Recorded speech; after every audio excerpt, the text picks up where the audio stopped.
There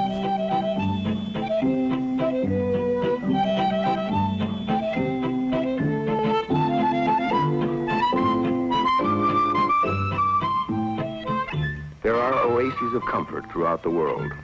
However, the Earth offers few pleasures for most of its inhabitants.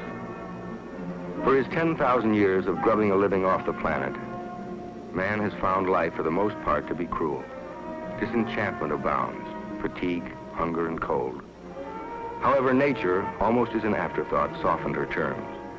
She sprinkled the harsh earth with a variety of plants, each offering momentary escape, a passport from reality. Their protective effects have been known since the time of the ancients.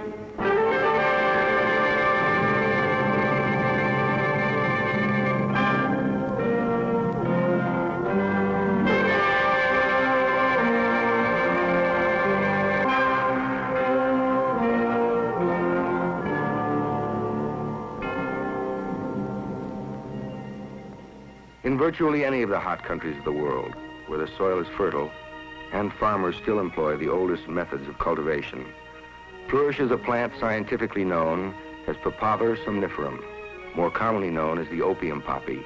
Its pods contain a milky fluid that for centuries provided the raw material for one of the most demoralizing and dissipating vices in the world. Known as far back as 4000 BC, use of opium historically centered on the Mediterranean. Eventually, Arab and Persian traders introduced the mystic wonders of the poppy to all the communities with whom they bartered. By the 16th century, India was cultivating it. In the 17th century, China discovered the euphoric delights that came from smoking it. Opium dens, set back in sinister alleys, flourished throughout the Far East. Even though millions of Chinese were thrust into moral and physical degradation, the use of opium was actually romanticized in literature by Edgar Allan Poe, Thomas de Quincey, and Samuel Taylor Coleridge, all brilliant writers, and each an opium taker. Its use had become such a problem in China that the emperor issued edict after edict forbidding its import. In spite of this, in the 1800s, British and American sea captains bought shiploads of opium at the great auctions in Calcutta and traded them illicitly at Chinese seaports. Then the emperor cracked down. In 1838, in one haul, he confiscated $6 million worth of opium from the British ships at Canton. England retaliated with a naval squadron, and the notorious opium wars were on. Although she would be censured in the eyes of the world, the war enabled Britain to force a treaty, giving her the greatest port in the Far East, Hong Kong.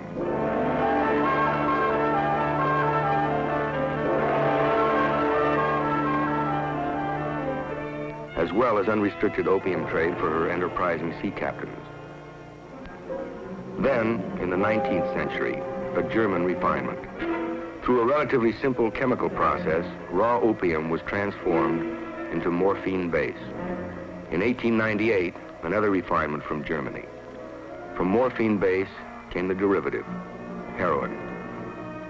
It took at least 60 centuries to bring poppy's euphoric effects from the cradle of civilization all the way to the opium pipes in Canton.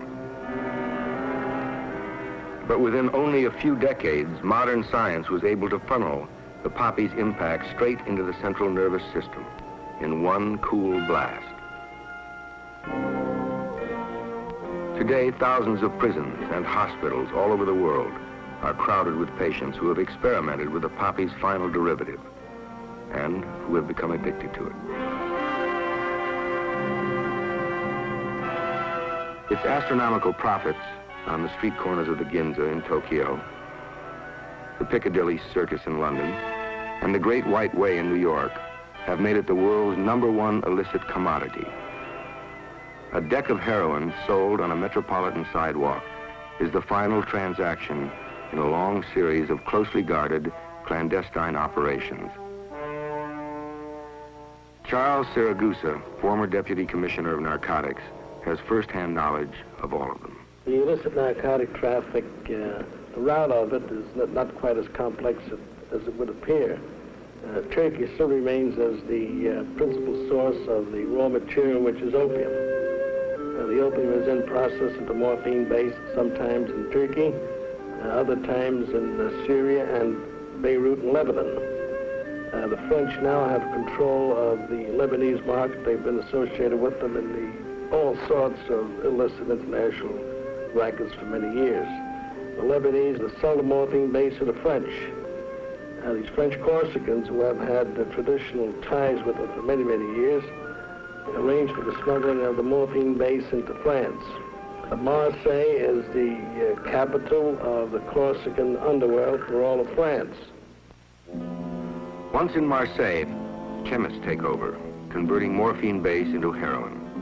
This is the most difficult phase of the entire industry. Skilled chemists are not easy to find. A Turkish farmer sells 10 kilos of raw opium, or about 22 pounds, for $350 on the black market. Through conversion, it is reduced to 1 kilo of heroin, now worth $3,500. Now they've got to sell the heroin. The ones with the customers in the United States are the mafia hoods, mostly in New York City, Chicago, the West Coast. Heroin, in its relatively pure form, enters the United States in a variety of ways. The port of New York is by far the most common route and is the main target for Narcotic Bureau investigators working hand in hand with customs inspectors. An estimated 2 tons of pure heroin is annually smuggled into the States, and it's considered a good year when the inspectors manage to intercept 100 pounds of it. Smuggling is a fine art, and the Corsicans are considered to be the finest practitioners in the world. Today, the automobile is a favorite hiding place, and there is hardly a part of the chassis or body that is not, at one time or another, offered concealment for big heroin shipments. A second major port of entry into the United States is the Mexican border. This is the main entrance for illicit marijuana shipments, but a good supply of heroin slips through as well. We are in our vault in which all the marijuana and heroin which is seized is stored until the criminal case against the defendants is terminated by federal court action. This contraband is concealed in most ingenious ways, in vehicles and on persons. In fact, you can name a place that you feel contraband could be concealed, and I can cite you an instance where we have found it there. Some months ago, we encountered a young fellow entering the United States from Mexico eating an ice cream cone. A search revealed that he had an ounce of heroin concealed in the ice cream cone. In this area, we also have a number of yachts, some 5,000 private yachts based in this area, all of which have the facility or capability of going to Mexican waters. This poses quite a threat, as do the increasing number of private aircraft crossing the international boundaries.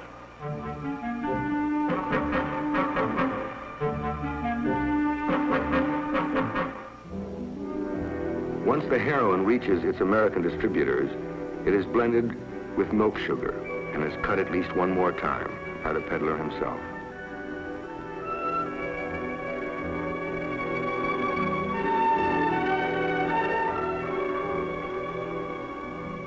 The heroin strength is now only 5%, normal for the retail market. Each packet or deck will sell for $5. Thus, the original 22 pounds of raw opium, sold by a Turkish farmer for $350, is eventually worth on the sidewalks of Manhattan over $410,000, and in a panic, $500,000.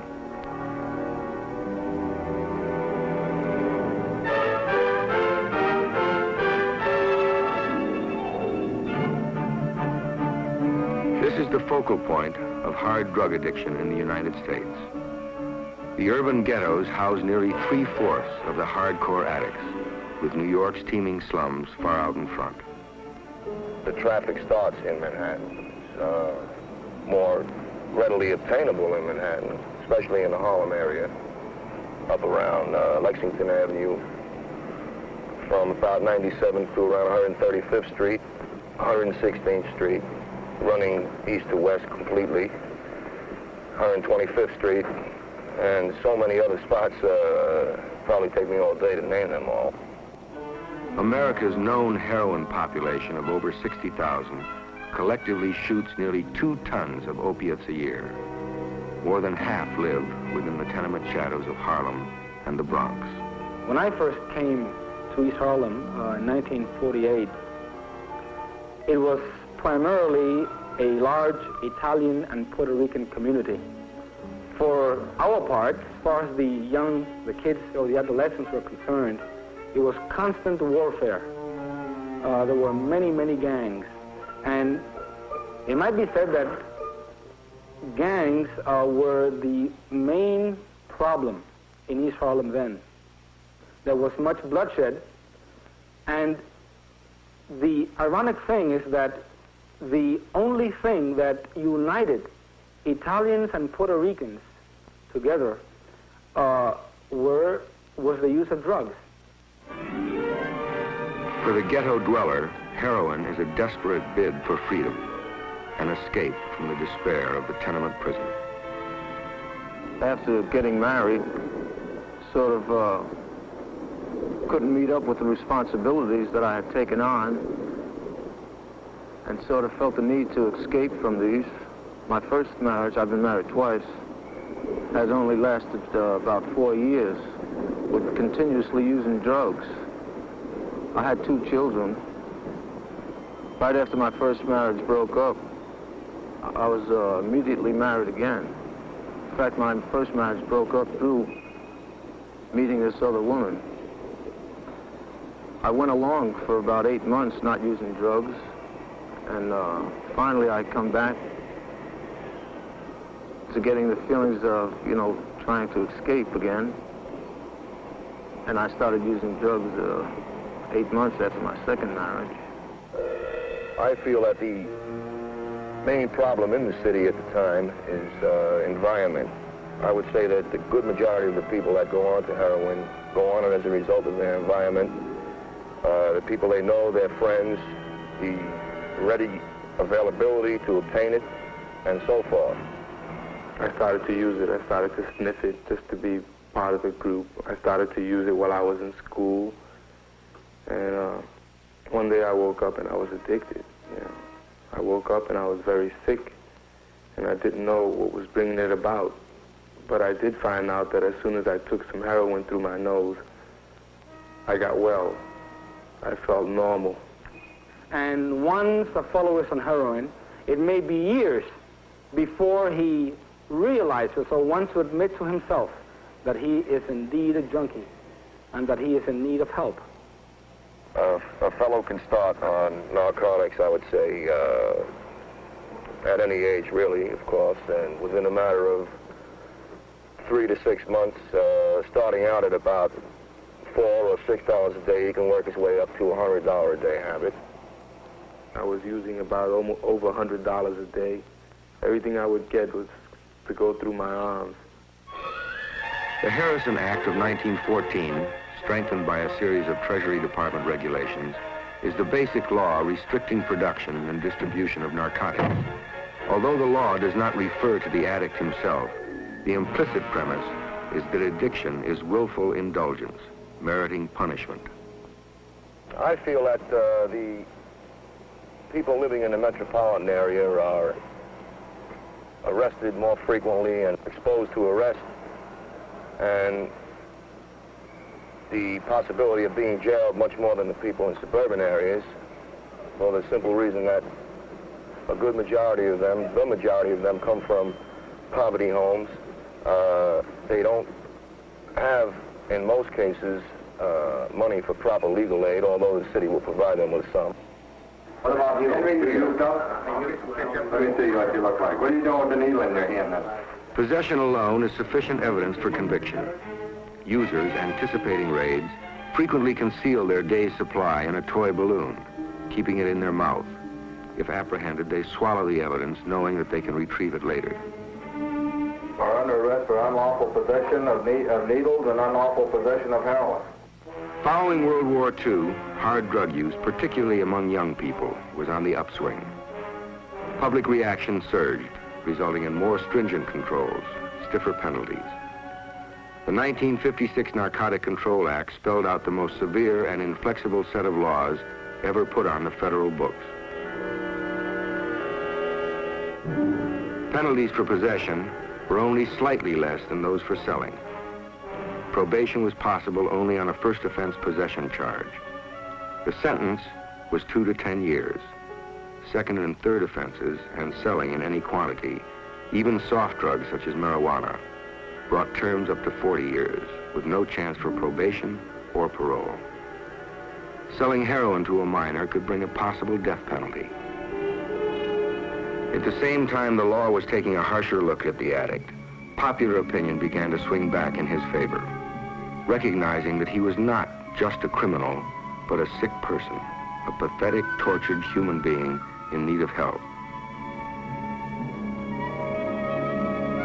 The Narcotic Addict Rehabilitation Act of 1966 set forth a new national policy for treatment of addicts. At the core of the policy is the premise that addiction is an illness that should be treated, not a criminal act in itself. For the first time, federal law permitted addicts to apply for treatment instead of being prosecuted. At the Federal Narcotics Hospital in Lexington, Kentucky, bars that had restrained addicts for 33 years were removed, dramatic proof of society's new attitude toward the wretched victims of the opium poppy. It became a major drug abuse research center, administered by the National Institute of Mental Health. One of the distinctive contributions of the Narcotic Addict Rehabilitation Act of 1966 is the fact that it authorizes us to provide up to as much as 3 years of aftercare supervised by professionals in the community, in which the major emphasis is put on helping the addict to correct whatever inadequacies may have contributed to his addiction in the first place, in order to maximize the likelihood of his adjustment when he returns home. Throughout the 1960s, many new treatment programs have been launched, in and out of government. Perhaps the most publicized is Synanon, a private organization founded and managed by ex-addicts. Best thing for people is people, and Synanon provides the environment to bring together people from all walks of life. We now have 1,000 people in residence. Well, 4,000 people belong to our Synanon clubs, and they don't live here. People from all walks of life, newsmen, housewives, bricklayers, doctors, lawyers, and all peoples get together within the Synanon environment and talk, communicate to one another.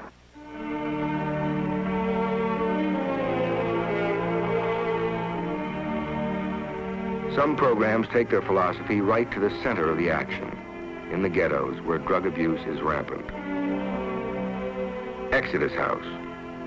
Here, ex-addicts who have begun to remake their lives work closely with narcotic patients, right in the community where the drugs are pushed and used.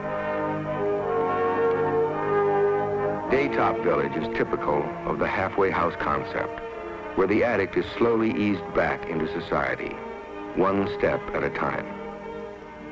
In community extension projects like SPAN, the addict meets with citizens on the outside. He holds frank discussions with them on a group basis. When he returns to his community, he is more than just a law-abiding taxpayer. He is a civic leader, a doer, an activist. The drug problem, in all its complex facets, is a challenge to everyone.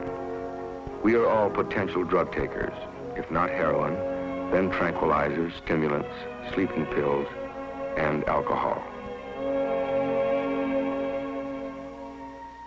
Even if we live in the country's finest communities, our children, at this moment, may be experimenting with marijuana, hallucinogenics, amphetamines. Tight laws and stiff penalties are not the answer. A former narcotics commissioner admitted that the mass flow of hard drugs into the United States could not be stopped even by the collective enforcement of the customs inspectors, all the Treasury agents, the FBI, and the combined strength of all the armed forces. There are essentially two ways to reduce the problem. First, by attacking it on the user's end. Continued research and public enlightenment will increase our understanding of the addict and his compulsion to escape through drugs. Secondly, beyond attacking the problem on the user's end, we must, in a concert of nations, attack it on the other end, the source. The plant itself, whether a poppy, Indian hemp, or the cocoa leaf, is grown out of economic necessity by farmers who are native to a land that offers little. The ever-existent black market price tempts the registered growers to overproduce, to conceal a part of their legitimate harvest and place it on the worldwide illicit markets. Studies sponsored by the United Nations have shown that in each country there is a practical and profitable alternative to the narcotic harvest.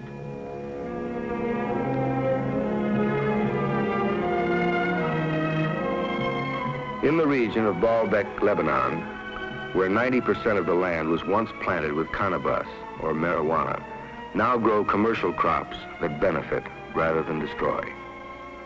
Nature's strange gifts, which Thomas de Quincey called the abyss of divine enjoyment, have been with us for 60 centuries. But only in the last 60 years have we released the truly lethal derivatives.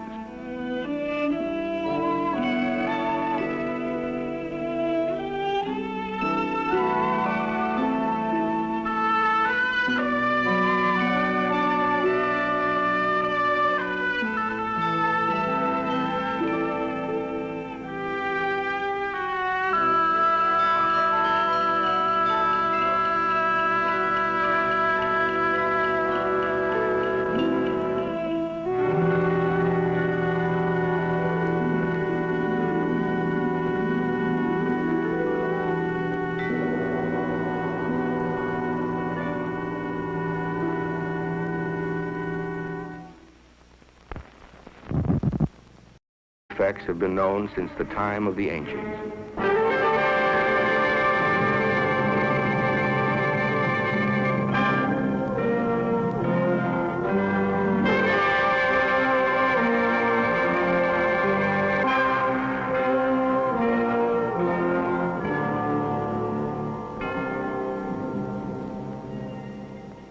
In virtually any of the hot countries of the world, where the soil is fertile, and farmers still employ the oldest methods of cultivation, flourishes a plant scientifically known as Papaver somniferum, more commonly known as the opium poppy.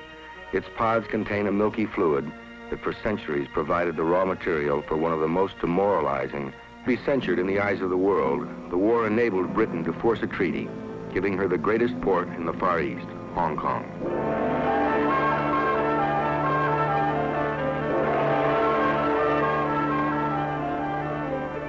As well as unrestricted opium trade for her enterprising sea captains. Then, in the 19th century, a German refinement. Through a relatively simple chemical process, raw opium was transformed into morphine base. In 1898, another refinement from Germany. From morphine base came the derivative, heroin. It took at least 60 centuries to bring poppy's euphoric effects from the cradle of civilization.